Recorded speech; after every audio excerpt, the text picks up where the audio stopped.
భలే కొడుతుందిగా వీడియో.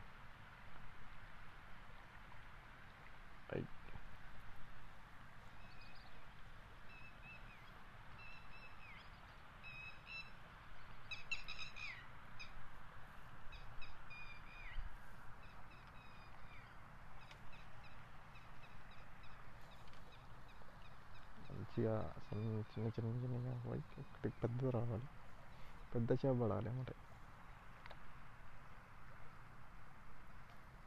ఇందులోనే ఎత్తే టక్కున వీడియోని కటింగ్ చేసేయాలి. వాటర్ ఫ్లోటింగ్ ఉంది, బాగా గట్టిగా